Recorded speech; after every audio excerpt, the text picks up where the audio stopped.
আসসালামু আলাইকুম এভরিওয়ান। বেগুন ভুনা করার জন্য ২ টা বেগুন নিয়েছি মিডিয়াম সাইজের।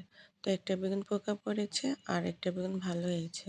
তো গোল গোল স্লাইস করে কেটে নেওয়ার পর আমি নাইফের সাহায্যে একটু ডিজাইন করে কেটে নিয়েছি।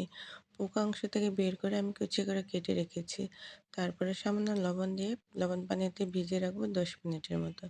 এতে করে বেগুন ভুনা বা বেগুন ভাজা যেটাই বলেন খেতে আর পানসে লাগে না।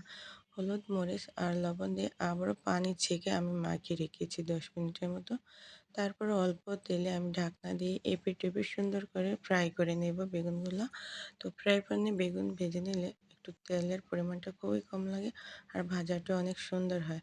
তো বন্ধুরা, আমার এই ভিডিও যদি ভালো লাগে অবশ্যই সাবস্ক্রাইব করে পাশে থাকবেন এবং লাইক কমেন্ট করে ছড়িয়ে দেবেন। তো বেগুন ভুনা করার জন্য আমি পেঁয়াজ ভেজে নিয়েছি। তারপর আমি হলুদ, আদা, রসুন বাটা আর জিরা আর মরিচের গুঁড়া অ্যাড করে সামান্য পানি দিয়ে কষিয়ে নেব। কষানো হয়ে গেলেই আমি এখানে টমেটো কুচি আর মরিচ কুচি অ্যাড করে আবারও ভালো করে কষিয়ে নেওয়ার পরে আগে থেকে ভেজে রাখা বেগুন অ্যাড করে রান্না করে নেব। তো যেহেতু পানি ছাড়া বেগুন পোড়া রান্না করছি, এপিঠ ওপিঠ খুন্তির মাধ্যমে আলতোভাবে ওলট-পালট করে ফ্রাই করে নেব। তারপর আমি ধনেপাতা ছড়িয়ে দিয়ে রান্নাটা কমপ্লিট করে নিয়েছি। Thank you so much for watching.